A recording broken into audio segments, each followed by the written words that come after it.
ಉಳಿದಿದೆ ಅನ್ನೋದನ್ನ ಸ್ವಲ್ಪ ಯೋಚನೆ ಮಾಡಿ ಅರ್ಥ ಮಾಡ್ಕೋಬೇಕು. Because the word Tughlaq is not simply a name or a proper noun. Quite surprisingly, it has also become an adjective. And it has also become a swear word. When people find a cranky administrator, when they don't like any administrator, they love to swear at that administrator with the use of the word Tughlaq. That way, the word Tughlaq in fact is quite an intriguing word which is being used almost in all possible parts of speech. When you read this particular play, there are certain things that are actually around the play as well which are supposed to be understood. You got to, of course, read this play for the sake of knowing what is there inside it, but in the meanwhile, there's also something around the play. So as students of science, you would definitely evince interest also also about the outside of the play, because there is so much outside this play. ಈ ತುಗ್ಲಕ್ ಅನ್ನೋ ಒಬ್ಬ ರಾಜನ ಬಗ್ಗೆ ಒಂದು ನಾಟಕವನ್ನೇ ಬರೆಯುವಂತಹ ಪ್ರೇರೇಪಣೆ ಇವ್ರಿಗೆ ಎಲ್ಲಿಂದ ಬಂತು ಅನ್ನೋದು ಬಹಳ ಕುತೂಹಲಕಾರಿ ಕಥೆ. ಇಡೀ ಇಂಡಿಯಾ ತುಗ್ಲಕ್ ಪದವನ್ನ ಕೇವಲ ಬೈಯೋದಕ್ಕೆ ಮತ್ತೆ ಹುಚ್ಚ ಅಂತ ಅವನನ್ನ ಕರೆಯೋದಕ್ಕೆ ಬಳಸ್ತಿರ್ಬೇಕಾದ್ರೆ, ಒಬ್ಬ ಕ್ರಿಯೇಟಿವ್ ರೈಟರ್ ಒಂದು ನಾಟಕವನ್ನ ಮಾಡ್ತಾನೆ ಅಂತ ಅಂದ್ರೆ ನಾವು ಅದನ್ನ ಸ್ವಲ್ಪ ಗಹನವಾಗಿ ಯೋಚನೆ ಮಾಡಿ ಅರ್ಥ ಮಾಡ್ಕೋಬೇಕಾಗುತ್ತೆ. Because it becomes extremely curious for all of us to understand why Karnad evinces interest in writing about Tughlaq. He owes all the credit to his friend Kirtanath Kurtukoti. ಇವರೊಬ್ಬರು ಚಿಂತಕ, ಕ್ರಿಟಿಕ್.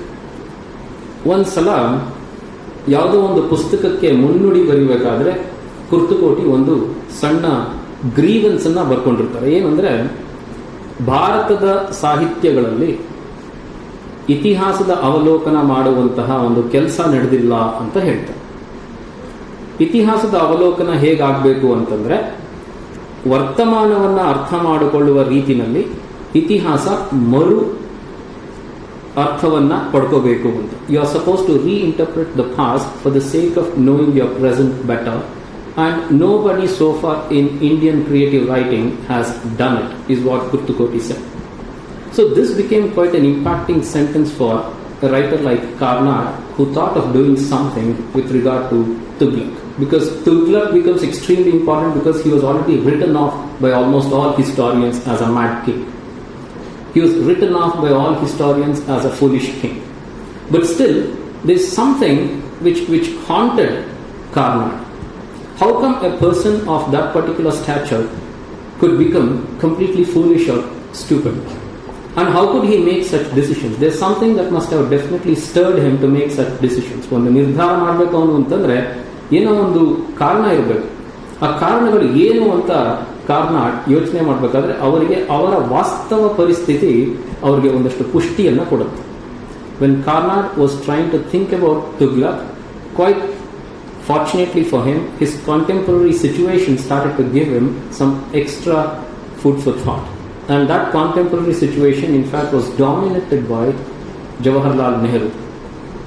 ಆ ಸಮಯದಲ್ಲಿ ನೆಹರೂವಿಯನ್ ಫಿಲಾಸಫಿ, ನೆಹರೂವಿಯನ್ ಪಾಲಿಸಿ ಸಾಕಷ್ಟು ಫೇಲ್ಯೂರ್ಗಳನ್ನು ಕಂಡಿತ್ತು.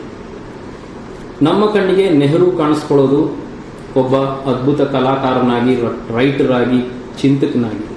ಆದರೆ ಅಷ್ಟೇ ಅದ್ಭುತ ಪಾಲಿಟಿಷಿಯನ್ನ ಅವರು ಅಂತ ನೋಡಿದಾಗ ಅಲ್ಲಿ ಫೇಲ್ಯೂರ್ ಎದ್ದು ಕಾಣುತ್ತೆ.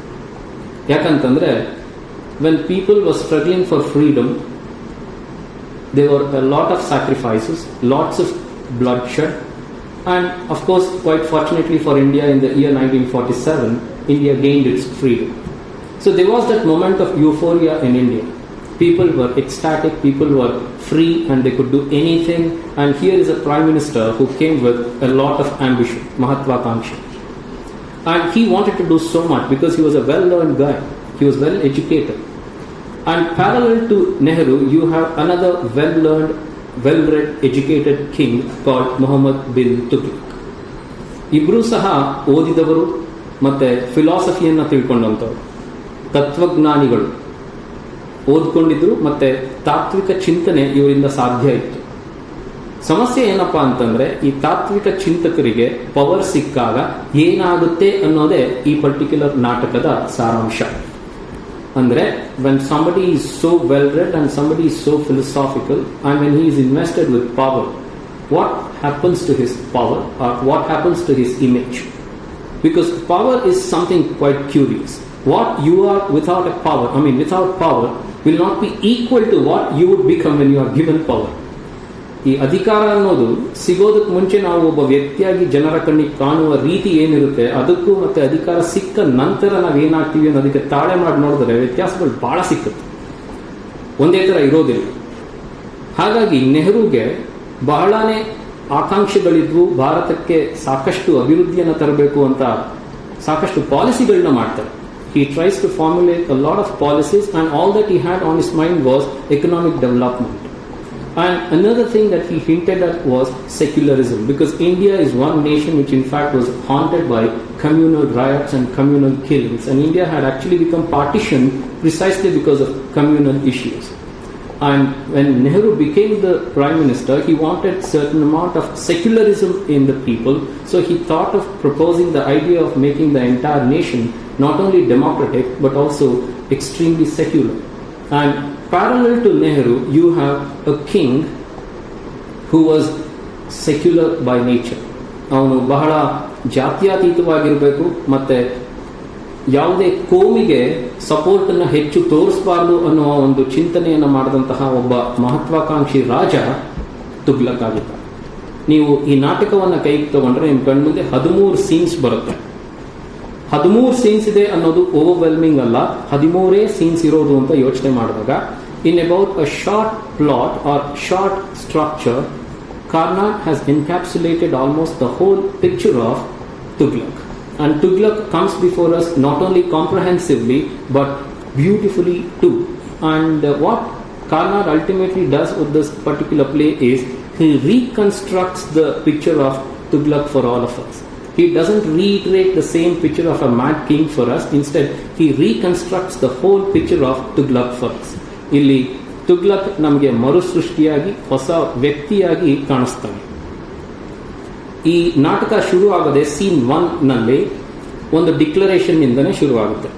ಡಿಕ್ಲರೇಷನ್ ಏನಪ್ಪಾ ಅಂತಂದ್ರೆ, ತನ್ನ ಕ್ಯಾಪಿಟಲ್ ಸಿಟಿಯನ್ನ ಡೆಲ್ಲಿಯಿಂದ ದೌಲತಾಬಾದ್ಗೆ ಮೂವ್ ಮಾಡ್ತೀನಿ ಅಂತ.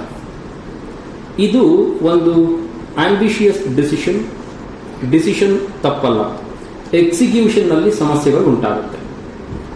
ಇದರಲ್ಲಿ ವಾಸ್ತವತೆಯನ್ನು ನೀವು ನೋಡಬೇಕು ಅಂತಂದ್ರೆ,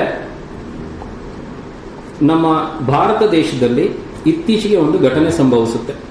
ಏನಪ್ಪಾ ಅಂತಂದ್ರೆ, ಕೊರೋನಾ ಬಂದಾಗ there was sudden announcement of lockdown and the Prime Minister of India made an announcement not just of the lockdown but he also asked the people to stay home.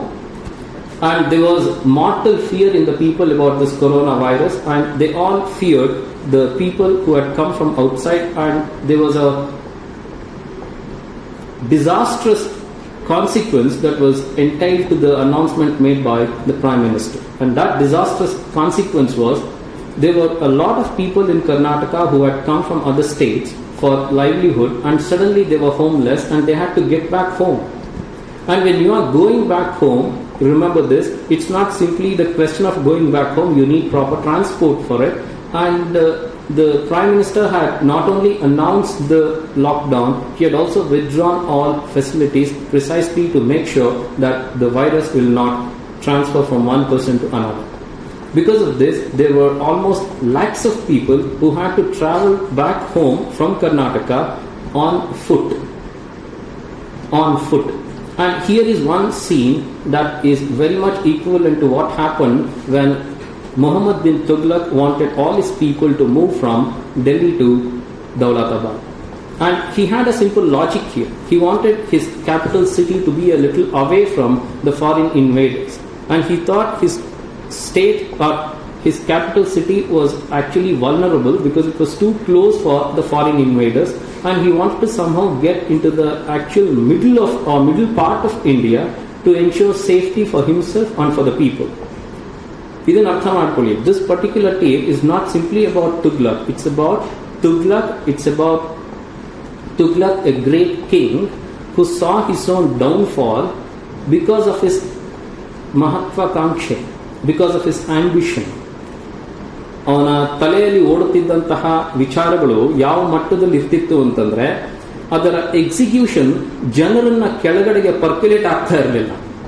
People at the top can definitely make hundreds of decisions, but the problem here is how far can you make sure that you can reach even the people on foot those decisions.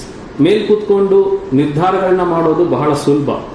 Power ಸಿಕ್ಕಿದ ತಕ್ಷಣ ನಾನಾಗಿರಬಹುದು, ನೀವಾಗಿರಬಹುದು, ಏನ್ ಬೇಕಾದ್ರೂ ನಿರ್ಧಾರ ಮಾಡಿಬಿಡ್ತೀವಿ. ಇದ್ದಕ್ಕಿದ್ದ ಹಾಗೆ prime minister ಟಿವಿನಲ್ಲಿ ಕಾಣಿಸ್ಕೊಂಡು ನಾಳೆಯಿಂದ ಈ note valid ಅಲ್ಲ ಅಂತ ಹೇಳ್ತಾರೆ.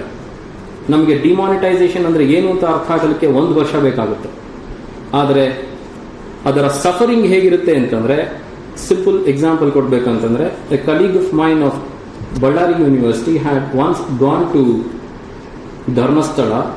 ಅಲ್ಲಿ ಅವರು ಇಳ್ಕೊಂಡು ಬೆಳಗ್ಗೆ ಟ್ರಾವೆಲ್ ಆದ್ಮೇಲೆ ಒಂದು ಹೋಟೆಲ್ಗೆ ಹೋಗ್ಬಿಟ್ಟು ಊಟ ತಿಂಡಿ ತಿಂದು 500 ರೂಪಾಯಿ ನೋಟ್ ಕೊಟ್ರೆ ಈ ನೋಟ್ ಹೋಗಲ್ಲ ಅಂತ ಹೋಟೆಲ್ನವನು ಹೇಳ್ತಾರೆ. And this guy was actually traveling when the major decision of India had been made, and that announcement was made on the TV, which had actually not been communicated to everybody of India. And here is a well-learned person, a professor of a university, who in fact was completely ignorant about what had happened in India, and he was left 100% helpless here because he started thinking that maybe his note was a fake note. And later somebody told him that all the notes in fact had become invalid because of something called demonetization, and it took him some time to understand what this demonetization is all about. ಏನ್ ಹಾಗಂದ್ರೆ ಅಂತ. ಇದ್ದಕ್ಕಿದ್ದ ಹಾಗೆ ಒಂದು note invalid ಅಂದ್ರೆ ಏನು? So government ತಪ್ಪಲ್ಲ, ತಪ್ಪಿರೋದು execution ನಲ್ಲಿ.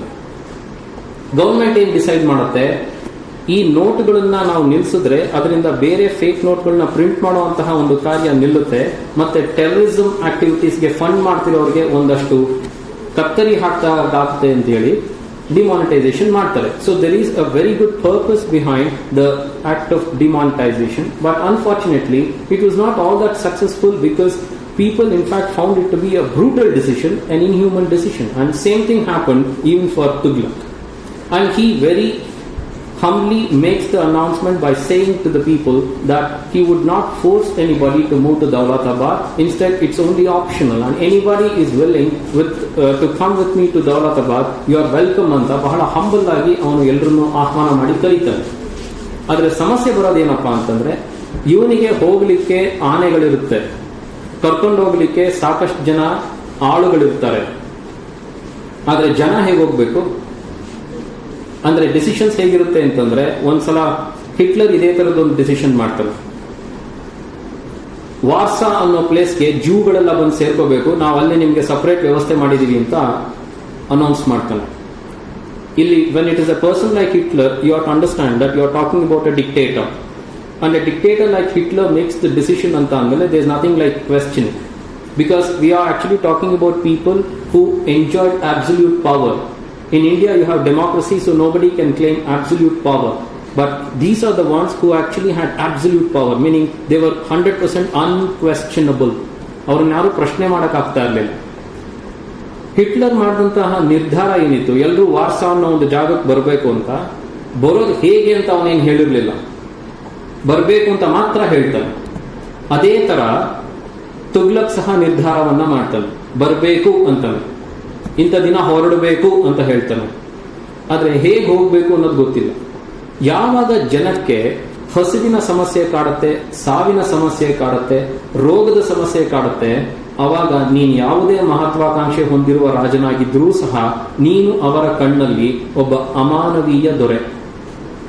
When people suffer hunger, when people suffer poverty, when people suffer diseases, and if in case you are not able to do anything, though you are quite a well-learned person, a philosophical person, still you will become only a person with absolutely no humanity, and in the meanwhile you might also look like a fool to the people. You might even look stupid to the people. ಏನೇ ಓದಿದ್ರು ಒಬ್ಬ ordinary ಮನುಷ್ಯನ ಕಣ್ಣಿಗೆ ನೀನೊಬ್ಬ ಮೂರ್ಖನಂತೆ ಕಾಣ್ತೀಯ. ಈ ಪರಿಸ್ಥಿತಿ ತುಗ್ಲಕಿಗೆ ಬಂದದ್ರಿಂದ ಇದು ಯಾವ ರೀತಿಯ ಕತೆ ಅಂತಂದ್ರೆ, it's the story of the downfall of an ambitious king. Downfall, a disgraceful downfall of an ambitious king. ಅವನು ಬಹಳನೇ ಆತ್ಮವಿಶ್ವಾಸ ಇತ್ತು, ಮಹತ್ವಾಕಾಂಕ್ಷೆ ಇತ್ತು, ಆದರೆ ಸಮಸ್ಯೆ ಬಂದಿದ್ದು ಎಕ್ಸಿಕ್ಯೂಷನ್ ನಲ್ಲಿ. ನೀವು ಸೀನ್ 2 ಬಂದ್ರೆ ಇಲ್ಲಿ ಒಂದು ಬಹಳ ಇಂಟ್ರೆಸ್ಟಿಂಗ್ ಆಗಿರೋ ಕಾನ್ವರ್ಸೇಷನ್ ಅವನ ಮತ್ತೆ ಅವನ ತಾಯಿಯ ಮಧ್ಯೆ ನಡೆಯುತ್ತೆ. ತಾಯಿ ಅಂದ ತಕ್ಷಣ ಅರ್ಥ ಮಾಡ್ಕೊಳ್ಳಿ, ಆಕೆ ರಾಜನನ್ನ ಉದ್ದೇಶಿಸಿ ಮಾತಾಡಿದ್ರು ಸಹ ಅವಳ ಕಣ್ಣಿಗೆ ಅವನು ಯಾವತ್ತಿದ್ದರೂ ಮಗ. So she will not give him any suggestion like how you would give a suggestion to a king. She would definitely want to show only maternal affection. ಒಬ್ಬ ರಾಜ ಅಂದ ತಕ್ಷಣ ಅವನ ಸುತ್ತ 100 ಜನ ಸಜೆಷನ್ಸ್ ಕೊಡೋರು ಇರ್ತಾರೆ.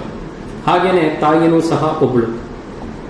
ಇವನ ತಾಯಿಗೆ ಬೇಕಿರೋದು ಇವನ ಸೇಫ್ಟಿ, ಇವನಿಗೆ ಬೇಕಿರೋದು ಜನರ ಖುಷಿ. ಜನರ ಖುಷಿ ನನಗೆ ಬೇಕು ಅಂತ ಹೇಳುವಂತಹ ಒಬ್ಬ ರಾಜ ಇವನು. ಇವನ ಕ್ಯಾರೆಕ್ಟರ್ ನಲ್ಲಿರುವ ಅದ್ಭುತ ಪ್ಯಾರಾಡಾಕ್ಸ್ ಏನಪ್ಪಾ ಅಂತಂದ್ರೆ, ನನಗೆ ಜನರ ಖುಷಿ ಬಹಳ ಇಂಪಾರ್ಟೆಂಟ್ ಅಂತ ಹೇಳ್ತಾನೆ, ಆದ್ರೆ ಪವರ್ಗೋಸ್ಕರ ಏನ್ ಮಾಡಕ್ಕೂ ready. when it comes to the concentration of power in his hands, when it comes to the ensuring of the power in his hands, he is ready to even kill his own father and his brother. ತನ್ನ ತಂದೆ ಮತ್ತೆ ತನ್ನ ಅಣ್ಣನನ್ನ ಕೊಲ್ಲೋ ಮಟ್ಟಕ್ಕೂ ಹೋಗಿದ್ದಾನೆ ತನ್ನ ಪವರ್ಗೋಸ್ಕರ. ಆದ್ರೆ ಅದೇ ಒಬ್ಬ ನಿರ್ದಯಿ ರಾಜ ತನ್ನ ಜನರ ಖುಷಿಗೆ ಏನ್ ಬೇಕಾದ್ರೂ ನಾನು ಮಾಡ್ತೀನಿ ಅಂತ ಹೇಳ್ತಾನೆ. ಇಂತಹ ಒಬ್ಬ ರಾಜನಿಗೆ ಅಡ್ವೈಸರ್ಸ್ ಇರ್ತಾರೆ. ಆ ಅಡ್ವೈಸರ್ಸ್ ಗಳಲ್ಲಿ ಇವನ ತಾಯಿ ಕೂಡ ಒಬ್ಬಳು. ಇವಳು ಹೇಳೋದಿಷ್ಟೇ, ನೀನ್ ಏನ್ ಬೇಕಾದ್ರೂ ಮಾಡು, ಬಟ್ ಡೋಂಟ್ ಬಿ ಎಕ್ಸೆಂಟ್ರಿಕ್ ಅಂತ ಹೇಳ್ತಾರೆ.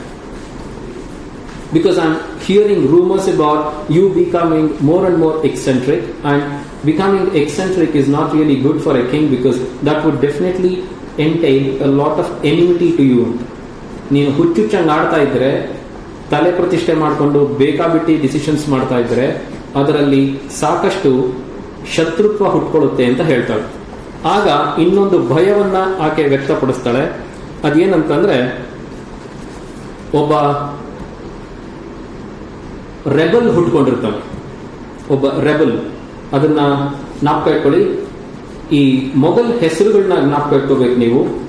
ಸಮಸ್ಯೆ ಏನ್ ಬರುತ್ತೆ ಅಂತಂದ್ರೆ, ಇಲ್ಲಿ ನಮ್ಮ ಪರಿಚಯದ ಮುಸ್ಲಿಮರ ಹೆಸರುಗಳಿಗೂ ರಿಯಲ್ ಮೊಘಲ್ ನೇಮ್ಸ್ಗೂ ಬಹಳ ವ್ಯತ್ಯಾಸ ಇರುತ್ತೆ. ಈ ರಿಯಲ್ ಮೊಘಲ್ ನೇಮ್ಸು ಹೈಫನೇಟ್ ಆಗ್ತವೆ. ಐನ್ ಉಲ್ ಮುಲ್ಕ್ ಅಂತ ಒಬ್ಬ ರೆಬಲ್ ಹುಟ್ಕೊಂಡಿರ್ತಾನೆ. ಇಲ್ಲಿ ಅವನ ಹೆಸರು 2 ಸಲ ಐಫನೇಟ್ ಆಗುತ್ತೆ. ತುಗ್ಲಕ್ ಅಂದ ತಕ್ಷಣ ಸ್ಪೆಲ್ಲಿಂಗ್ ಜ್ಞಾಪಕ ಇಟ್ಕೊಳ್ಳಿ ನೀವು. There could be several versions of the spellings of the name Tughlaq, but stick to the spelling used by Karnak in the book, or the translated version that you have with you, and don't change the spelling in the answers that you write in your examination, because there should be consistency. Right? Once you use a particular spelling, stick to it and make sure that you use the same spelling all over. And here the mother becomes extremely alert about a rebel who in fact has started to make his moves against the king, and she tries to alert the king. There is a rebel, ನಿನ್ ವಿರುದ್ಧ ಒಬ್ಬ opponent ಹುಟ್ಕೋತಾ ಇದ್ದಾನೆ, ಅವನು ಏನ್ ಮಾಡ್ತೀಯ ನೀನು? ಅವನ ಹತ್ರ ಜಾಸ್ತಿ ಸೈನ್ಯ ಇದೆ, ನಿನ್ನ ಹತ್ರ ಹೆಚ್ಚು ಸೈನ್ಯ ಇಲ್ಲ ಅಂತ ಹೇಳ್ತಾಳೆ. ಇವನ್ಗೆ ವಿದ್ಯೆ ಎಷ್ಟಿರುತ್ತೆ ಅಂತಂದ್ರೆ, ಇವನ ಡೈಲಾಗ್ಸ್ ಬಹಳ ಇಂಪಾರ್ಟೆಂಟ್, ಜ್ಞಾಪಕ ಇಟ್ಕೊಳ್ಳಿ. ಏನಂತಾನೆ ಅಂದ್ರೆ, ನನ್ನ ಕೋಟೆಯನ್ನ ಹೊರಗಿನಿಂದ ಯಾರು ಉರುಳಿಸಕ್ಕಾಗಲ್ಲ. Nobody can make any inroads in to my fort from outside, but in case my fort has to collapse, it should be only through the implosion. ಒಳಗಿಂದ ಯಾರಾದ್ರೂ ಮಾಡ್ಬೇಕಷ್ಟೇ ಅಂತ ಹೇಳ್ತಾರೆ. ಆ ಮಟ್ಟದ ಒಂದು ಫಿಲಾಸಫಿ, ಆ ಮಟ್ಟದ ಒಂದು ಧೈರ್ಯ, ಆ ಮಟ್ಟದ ಒಂದು ಮಾತುಕತೆ ಒಂದು. ಇವನ್ ಮಾತಲ್ಲಿ ಎಲ್ಲೂ ಸಹ ಪೊಳ್ಳಿರೋದಿಲ್ಲ. ಡಿಸಿಷನ್ಸ್ ನಲ್ಲಿ ಒಂದು ರೀತಿ ಪೊಳ್ಳುತನ ಇರಬಹುದು, ಆದರೆ ಇವನ ಮಾತುಗಳು ಮಾತ್ರ ಬಹಳ ಪ್ರಖಂಡ ಪಾಂಡಿತ್ಯ ಇರುತ್ತದೆ. ಹಾಗಾಗಿ ಇವನು ತನ್ನ ತಾಯಿಗೆ ಧೈರ್ಯವನ್ನು ಕೊಡ್ತಾನೆ. ಆದ್ರೆ ಈ ಸೀನಿನ ಒಂದು ಮುಖ್ಯವಾದ ಅಂಶ ಏನಪ್ಪಾ ಅಂತಂದ್ರೆ, ತುಗ್ಲಕ್ ಚೆಸ್ ಆಡ್ತಾ ಇರೋದನ್ನ ತೋರಿಸ್ತಾರೆ ಸ್ಟೇಜ್ ಮೇಲೆ. ಓಕೆ, ನಾಟಕಕಾರ ತುಗ್ಲಕ್ ಕೈನಲ್ಲಿ ಚೆಸ್ ಆಡಿಸುವ ಕಾರಣ ಏನಪ್ಪಾ ಅಂತಂದ್ರೆ, ಚೆಸ್ ಗೇಮ್ ಇದೆಯಲ್ಲ, ಅದು ಮೈಂಡ್ ಗೇಮ್. ಅದು ಮೈಂಡ್ ಗೇಮ್. ಇಲ್ಲಿ ಮೈಂಡ್ ಗೇಮ್ ಯಾಕೆ ಆಡ್ತಿದ್ದಾನೆ ಅಂತ ಅಂದ್ರೆ, ಚೆಸ್ ಆಡಿರೋರಿಗೆ ಗೊತ್ತಿರುತ್ತೆ, when you are making a move, you will also be thinking about the moves of your opponents. ಎದುರಿಗಿರುವವನು ಏನ್ ಮೂವ್ ಮಾಡ್ತಾನೆ ಅನ್ನೋದ್ರ ಬಗ್ಗೆ ನೀನು ಯೋಚನೆ ಮಾಡ್ತಾ ಚೆಸ್ ಪಾನ್ಸ್ ನ ಮೂವ್ ಮಾಡ್ತಾ ಇರ್ತೀವಿ. ಅಂದ್ರೆ ಇದನ್ನ ಮ್ಯಾನ್ಯುಪುಲೇಷನ್ ಅಂತ ಅಂತಾರೆ. ನಿನಗೆ ಗೊತ್ತಿರಬೇಕು ಏನು ಮೂವ್ಸ್ ಮಾಡ್ತಿದ್ಯಾ ಅಂತ. ನಾನು ಇವತ್ತೊಂದು ನಿರ್ಧಾರ ಮಾಡಿದ್ರೆ ನಾಳೆ ಅದರ ಕಾನ್ಸಿಕ್ವೆನ್ಸ್ ಏನಾಗುತ್ತೆ, ಸುತ್ತಮುತ್ತ ಇರುವ ರಾಜರು ನನಗೆ ಏನು ಸಮಸ್ಯೆಗಳು ಮಾಡಬಹುದು, ಇದನ್ನೆಲ್ಲ ನೀನು ಅವರ ದೃಷ್ಟಿಯಿಂದಲೂ ಯೋಚನೆ ಮಾಡುವಂತಹ ಕೆಲಸ. ಇವನಿಗೊಂದು ಪ್ರಾರ್ಥನೆ ಮಾಡ್ಕೋತಾನೆ ದೇವ್ರ ಹತ್ರ, ನಿದ್ದೆಯಿಂದ ನನ್ನನ್ನು ಕಾಪಾಡುವಂತ ಮಾಡ್ಕೋತಾನೆ. ತುಂಬಾ ಜನ ನನಗೆ ನಿದ್ದೆ ಬರಲಿ ಅಂತ ಬೇಡ್ಕೊಂಡ್ರೆ ಇವನು ನಿದ್ದೆಯಿಂದ ನನ್ನನ್ನು ಕಾಪಾಡು, save me from my sleep ಅಂತ ಕೇಳ್ಕೊತಾನೆ. I don't want to sleep. ಯಾಕೆ ಅಂತಂದ್ರೆ ನಾನು ಮಲಗಿದ್ರೆ ನಾನು ಜನ ಸೇವೆ ಮಾಡೋದು ಕಷ್ಟ ಆಗುತ್ತೆ ಅಂತ. So I don't want to sleep ಅಂತ ಬೇಡ್ಕೋತಾನೆ. ಇಲ್ಲಿ ಒಬ್ಬ ಇವನ ಆಪೋನೆಂಟ್ ಉಟ್ಕೋತಾನೆ ಸಿಟಿ ಒಳಗೆ. ಅವನ ಹೆಸರನ್ನು ಹಾಕ್ಬೇಕೊಳ್ಳಿ, ಶೇಖ್ ಇಮಾಮ್ ಉದ್ದೀನ್ ಅಂತ. ಈತ ನೋಡ್ಲಿಕ್ಕೆ ತುಗ್ಲಕ್ ತರನೇ ಇರ್ತಾನೆ, ಆದ್ರೆ ಇಬ್ರು ಒಂದೇ ರೀತಿ ಯೋಚನೆ ಮಾಡೋದಿಲ್ಲ. ಇವರಿಬ್ಬರು ಭೇಟಿನಲ್ಲಿ ಕಾರ್ನಾಡ್ನ ಕ್ರಿಯೇಟಿವಿಟಿ ಹೇಗೆ ಗೊತ್ತಾಗುತ್ತೆ ಅಂತಂದ್ರೆ, ಇವರಿಬ್ರು ಮುಖಾಮುಖಿ ಆದಾಗ ನಾವಿಬ್ರು ಒಂದೇ ತರ ಇದೀವಿ ನೋಡಕ್ಕೆ ಅಂತ ಮಾತಾಡ್ಕೋತಾರೆ. ತುಗ್ಲಕ್ ಹೀಗೆ ಹೇಳಿದಾಗ ಶೇಖ್ ಹೇಳ್ತಾನೆ, ಆದ್ರೆ ಇಬ್ರು ಒಬ್ಬರೇ ಅಲ್ಲ, ಯಾಕಂದ್ರೆ ನೀನು ಹುಚ್ಚ, ನಾನು ಒಬ್ಬ ಪ್ರಕಾಂಡ ಪಂಡಿತ ಅಂತ ಹೇಳ್ಕೊತಾನೆ. ಅದನ್ನ ಬೇಜಾರೇ ಮಾಡ್ಕೊಳ್ಳಲ್ಲ ಇವನು, ಬೇಜಾರೇ ಮಾಡ್ಕೊಳ್ಳಲ್ಲ. ಯಾಕೆ ಅಂತಂದ್ರೆ he is not a king like Hitler. ಇವನಿಗೆ ಬೇರೆ ಬೇರೆ ತಲೆ ಓಡ್ತಾ ಇರುತ್ತೆ. ಇವನು ಕೇಳ್ಕೊತಾನೆ, ನನಗೆ ನಿಮ್ಮಿಂದ ಒಂದು ಸಹಾಯ ಆಗ್ಬೇಕು ಅಂತ. ನನ್ನಿಂದ ನಿನಗೇನು ಸಹಾಯ ಆಗ್ಬೇಕು? Because I am not in a position to trust you anymore and you are trying to play some games with me. Don't play your games with me. What help do you expect from me? I'm not any politician, I'm not any king. What possible help do you think you can expect from me? ನನ್ನಿಂದ ಏನು ನೀನು expect ಮಾಡಬಹುದು ಅಂತ. ಹೊರಗಡೆ ಒಬ್ಬ rebel ಹುಟ್ಕೊಂಡಿದ್ದಾನೆ, ಐನ್ ul milk ಅಂತ. ಅವನನ್ನ ಹೋಗಿ ನೀವು ಸಮಾಧಾನ ಮಾಡಿ ಬರ್ಬೇಕಲ್ಲ ಅಂತ ಕೇಳ್ಕೊತಾನೆ. ಇದು ಮಾಸ್ಟರ್ ಮೂವ್ ಇದು. ಯಾಕೆ ಅಂತಂದ್ರೆ ಇವನು ನೋಡ್ಲಿಕ್ಕೆ ತುಗ್ಲಕ್ ತರನೇ ಇರ್ತಾನೆ. ತುಗ್ಲಕ್ ಏನ್ ಮಾಡ್ತಾನೆ, ಇವನನ್ನ ಒಂದು ಆನೆ ಮೇಲೆ ರಾಯಲ್ ಆಗಿ ಕಳಿಸ್ತಾನೆ. ಇವನಿಗೆ ಗೊತ್ತು ಸಿಟಿಯಿಂದ ಆಚೆ ಹೋದ ತಕ್ಷಣ ಕಾನ್ಸ್ಪಿರೇಟರ್ಸ್ ಹೊರಗಡೆ ಇದ್ದೇ ಇರ್ತಾರೆ, ಅಸಾಸಿನೇಟ್ ಮಾಡೇ ಮಾಡ್ತಾರೆ ಅಂತ. ಪಾಪ ಶೇಖ್ ನ ಕೊಲ್ತಾರೆ. So the killing of this sheikh is one very important incident which you have to remember from the play, which reveals the dark side of the king. Quite suddenly you become a little afraid of this particular king because he can definitely be very cold-blooded when it comes to snubbing his enemies or snubbing his rebels. ಯಾವುದೇ ಒಂದು authoritative ಜಾಗದಲ್ಲಿ ಪ್ರಶ್ನೆ ಅಂತ ಯಾರಾದರೂ ಮಾಡಿದ್ರೆ ಆ ಪ್ರಶ್ನೆ ಮಾಡುವವರನ್ನ ಸುಮ್ಮನೆ ಮಾಡೋದು ಆ ಅಥಾರಿಟಿ ಕೆಲಸ ಆಗಿರುತ್ತೆ. ಅಂದ್ರೆ ಈಗ ನಮ್ಮ ಇವತ್ತಿನ ಪರಿಸ್ಥಿತಿಯನ್ನು ತಗೊಂಡ್ರೆ, in case you happen to question anybody, it will be called sedition. You cannot question anybody. ಅಂದ್ರೆ you cannot question system because system is bigger, system is larger and system is very stronger.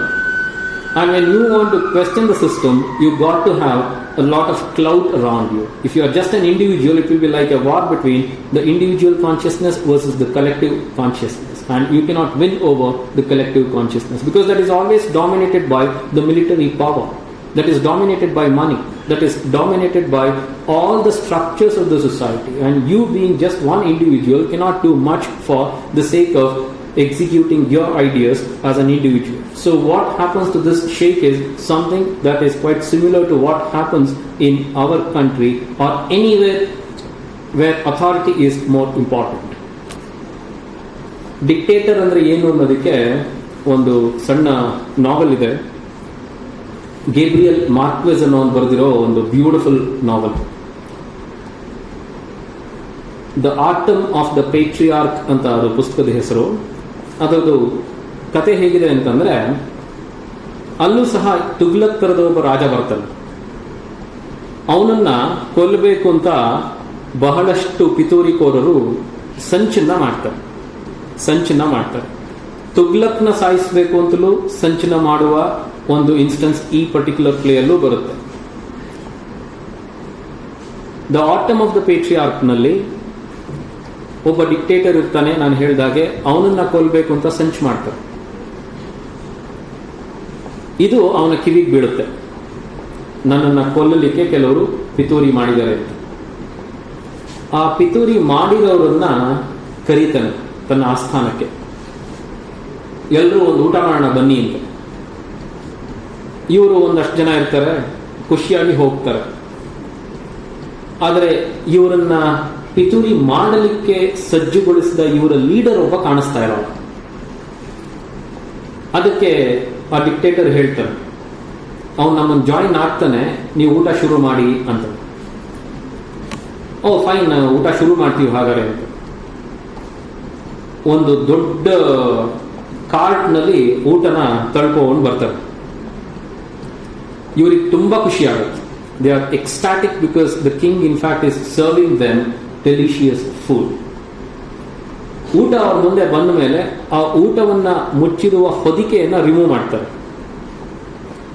ಆ ಹೊದಿಕೆಯನ್ನು remove ಮಾಡಿದಾಗ ಇವ್ರಿಗೆಲ್ಲ heart beat ಒಂದು second skip ಆಗುತ್ತೆ. ಯಾಕಂತಂದ್ರೆ ಆ cart ಮೇಲೆ ಇರೋದು ರೋಸ್ಟ್ ಆಗಿರುವ ಅವರ ಲೀಡರ್ನ ದೇಹ. ಆವಾಗ ಆ ರಾಜ ಹೇಳ್ತಾನೆ, ಇವನೇ ತಾನೇ ನಿಮ್ಮನ್ನೆಲ್ಲ ಸಜ್ಜುಗೊಳಿಸಿದ್ದು ನನ್ನ ಮೇಲೆ ಪಿತೂರಿ ಮಾಡಲಿಕ್ಕೆ, ಮೊದಲು ನೀವು ಇವನನ್ನ ತಿನ್ನಿ, ನಿಮ್ಮನ್ನ ಆಮೇಲೆ ನೋಡ್ಕೋತೀನಿ ಅಂತ ಹೇಳ್ತಾರೆ. This is called dictatorship. ಒಬ್ಬ ಡಿಕ್ಟೇಟರ್ ಅಂದ್ರೆ ಹೀಗಿರ್ತಾರೆ. ಅದೇ ತರದ ಒಂದು ಸೀನು ಇಲ್ಲಿ ಬರುತ್ತೆ. ಅಂದ್ರೆ not similar to it, but what happens to people who conspire against dictators ಅನ್ನೋದಕ್ಕೆ ಇಲ್ಲಿ ಒಂದು ಸೀನ್ ಬರುತ್ತೆ. ಇವನನ್ನ ಕೊಲ್ಲಬೇಕು ಅಂತ ಪ್ಲಾನ್ ಮಾಡ್ತಾರೆ, ಆದರೆ ಇವರ ಪ್ಲಾನ್ ಸಕ್ಸಸ್ಫುಲ್ ಆಗೋದಿಲ್ಲ. ಆಗ ತುಗ್ಲಕ್ ಏನ್ ಮಾಡ್ತಾನೆ, ಅವರನ್ನ ಹಿಡಿಸಿ ಅವರನ್ನ ಕೊಂದು ಅವರ ದೇಹಗಳನ್ನ ಪಬ್ಲಿಕ್ ಅಲ್ಲಿ ಹ್ಯಾಂಗ್ ಮಾಡಿಸ್ತಾನೆ. ಯಾಕೆ ಅಂತಂದ್ರೆ it's a message for the people outside that anybody whoever conspires against me will meet with this kind of a fate. ಯಾರೇ ನನ್ನ ಮೇಲೆ ಪಿತೂರಿ ಮಾಡಿದ್ರು ಅವ್ರಿಗೆ ಇದೇ ಗತಿ ಅಂತ ತೋರಿಸ್ತಾನೆ. ಇದು ತುಗ್ಲಕ್ನ ಕತೆ, ಇದು ತುಗ್ಲಕ್ನ ತಾಕತ್ತು. ಅವನ ವಿರುದ್ಧ ಯಾರೇ ಏನೇ ಮಾತಾಡಿದ್ರು ಅವ್ರಿಗಾಗುವ ಫೇಟ್ ಸಾವು ಒಂದೇ. ಇದು ಜನಕ್ಕೂ ಗೊತ್ತು, ಅವನ ಸುತ್ತ ಇರೋರ್ಗೂ ಗೊತ್ತು. ಆದರೆ ಸಮಸ್ಯೆ ಏನಾಗುತ್ತೆ ಅಂತಂದ್ರೆ ಇವನು ಮಾಡುವ ಎಲ್ಲ ಡಿಸಿಷನ್ಸ್ನು ಫಾಲೋ ಮಾಡೋ ಗ್ರೂಪ್ ಒಂದಿರುತ್ತೆ, ಆಪೋಸ್ ಮಾಡಕ್ ಆಗದೆ ಒಳಗೆ ಬೇಜಾರು ಮಾಡ್ಕೊಳ್ಳೋ ಗ್ರೂಪ್ ಇನ್ನೊಂದಿರುತ್ತೆ. ಅವರು ಹೊರಗಡೆ ಎಕ್ಸ್ಪ್ರೆಸ್ ಮಾಡೋಕ್ಕೆ ಆಗದೇ ಇರುವಂತಹ ಸಮಸ್ಯೆ ಇರುತ್ತೆ. ಈಗ ಇಲ್ಲಿ ಕಾರ್ನಾಡ್ ಒಂದು ಬಹಳ ಇಂಟ್ರೆಸ್ಟಿಂಗ್ ಆಗಿರೋ ಸೀನನ್ನ ಸೃಷ್ಟಿ ಮಾಡ್ತಾರೆ. ಏನಂತಂದ್ರೆ ಈಗ ದೌಲತಾಬಾದ್ಗೆ ಸೀನ್ ಶಿಫ್ಟ್ ಆಗುತ್ತೆ. ನಾನಿವಾಗ ಸೀನ್ 7ರಲ್ಲಿ ಇದ್ದೀನಿ. ಸೀನ್ 7ನಲ್ಲಿ ದೌಲತಾಬಾದಿಗೆ ಬರ್ತಾರೆ. ಇಲ್ಲೇನಪ್ಪಾ ಅಂತಂದ್ರೆ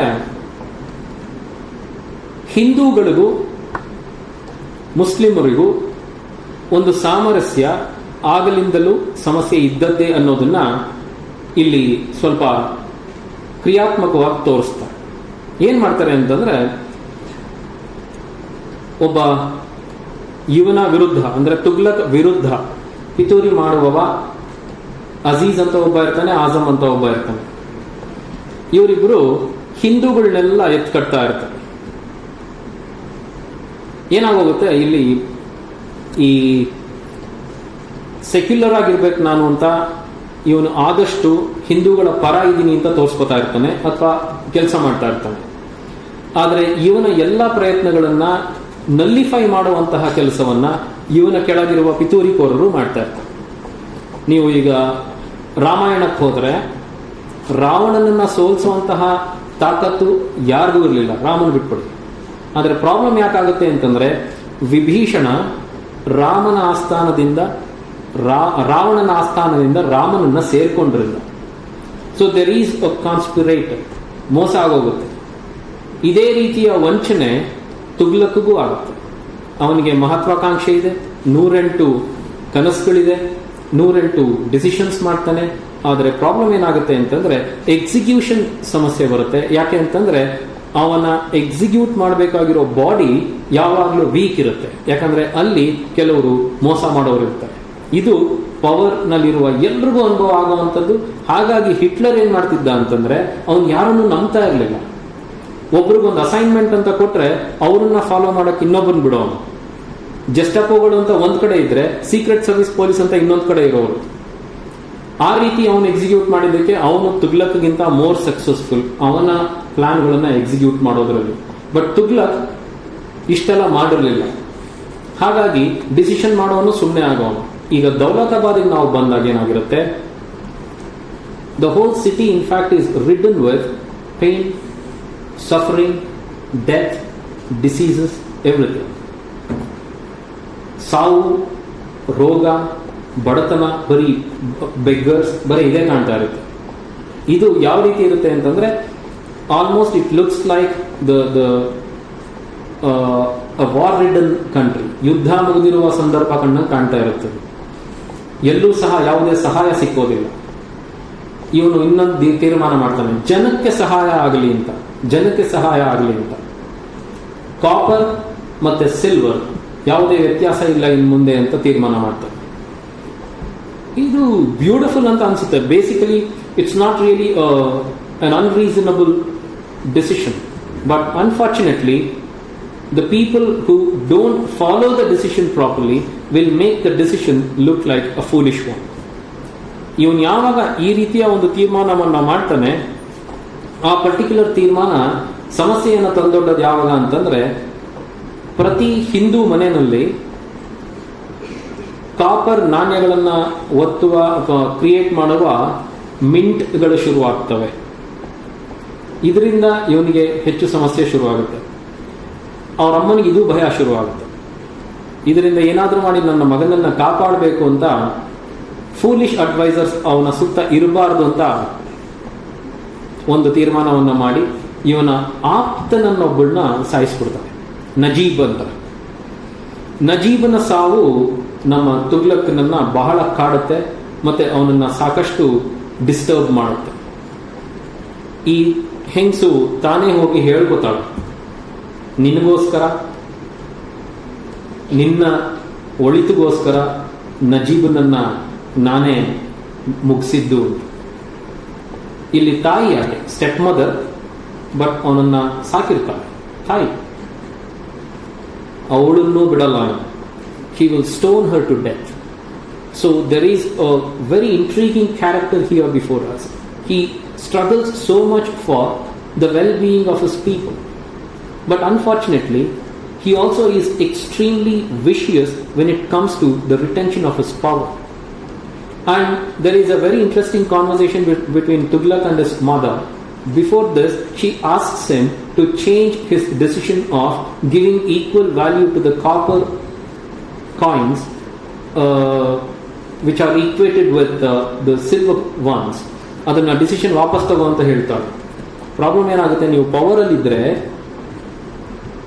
ಒಂದು ತೀರ್ಮಾನ ಅಂತ ಮಾಡಿದಾಗ ಆ ತೀರ್ಮಾನವನ್ನ ಹಿಂತಗೊಂಡ್ರೆ ಅದು ಇನ್ಸಲ್ಟಿಂಗ್ ಅಂತ. ಯಾಕಂದ್ರೆ ನಾನೊಬ್ಬ ದೊಡ್ಡ ದೊರೆಯಾಗಿ ಒಂದು ತೀರ್ಮಾನ ಮಾಡಿದ್ಮೇಲೆ I should stick to it. In case I happen to withdraw my decision, then I will definitely proving myself to be completely a stupid guy. ಹಾಗಾಗಿ ಈ ತೀರ್ಮಾನವನ್ನು ನಾನು ವಾಪಸ್ ತಗೊಳಕ್ಕಾಗಲ್ಲ ಅಂತ. ಆಗ ಇವನಿಗೆ ಗೊತ್ತಾಗುತ್ತೆ ಇವರಮ್ಮ ನಜೀಬನನ್ನ ಕೊಂದಿದ್ದಾಳೆ.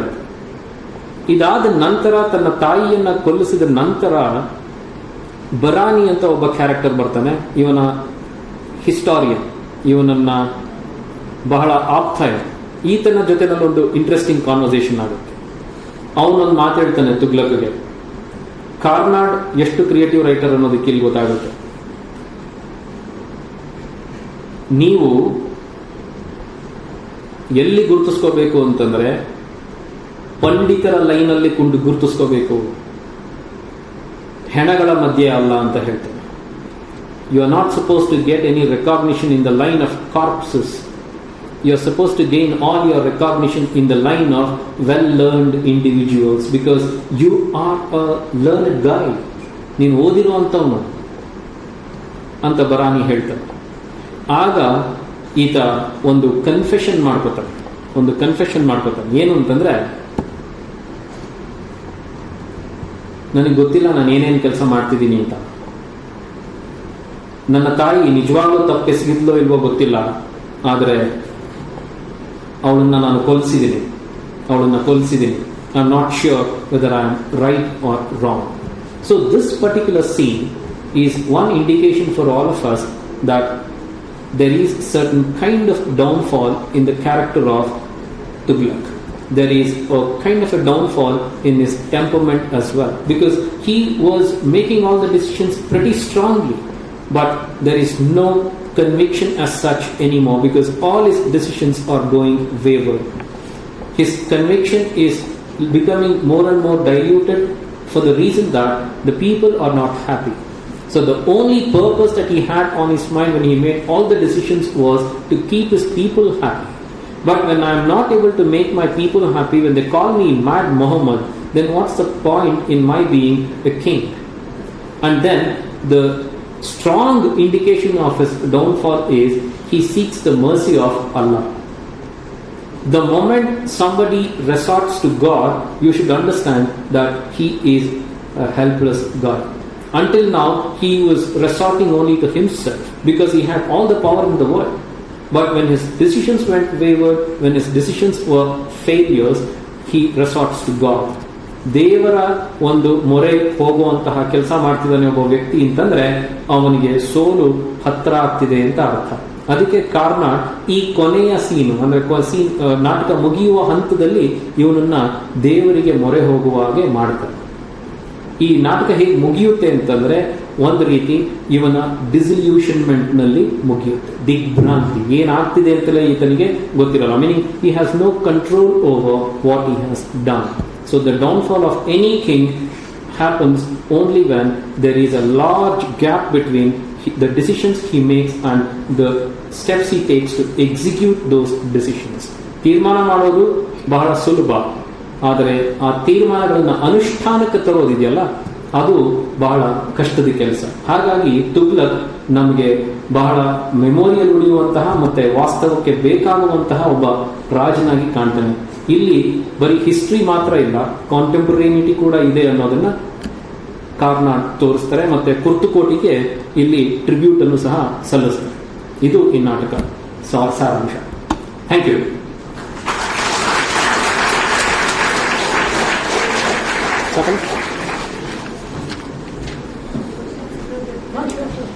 ಸ್ಟೂಡೆಂಟ್ಸ್, ನಿಮಗೆ ಈ ಒಂದು ನಾಟಕದ ಮೇಲೆ ಅವರು ಕೊಟ್ಟಂತ ಉಪನ್ಯಾಸದ ಮೇಲೆ ಯಾವುದಾದ್ರೂ ಪ್ರಶ್ನೆಗಳಿದ್ರೆ ನಿಮಗೆ ಮೈಕ್ ನಿಮ್ಮ ಹತ್ರ ಬರುತ್ತೆ. ಸೊ ಅಲ್ಲಿಂದನೇ ನೀವು ಸರ್ನ ಕೇಳ್ಬೋದು. ಸರ್, ಒಂದು ಮೈಕ್ ಸರಿ ಕೊಡಿ. ಇಲ್ಲೇ ಬರ್ತೀರಾ? ಓಕೆ ಸ್ಟೂಡೆಂಟ್ಸ್, ಅಲ್ಲಿ ನೀವಿರೋ ಜಾಗದಲ್ಲಿ ನಿಂತ್ಕೊಳ್ಳಿ. ಯಾವ್ದಾದ್ರೂ ಪ್ರಶ್ನೆ ಇದ್ರೆ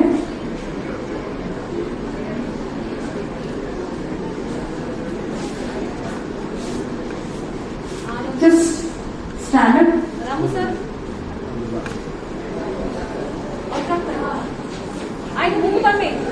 Just come front.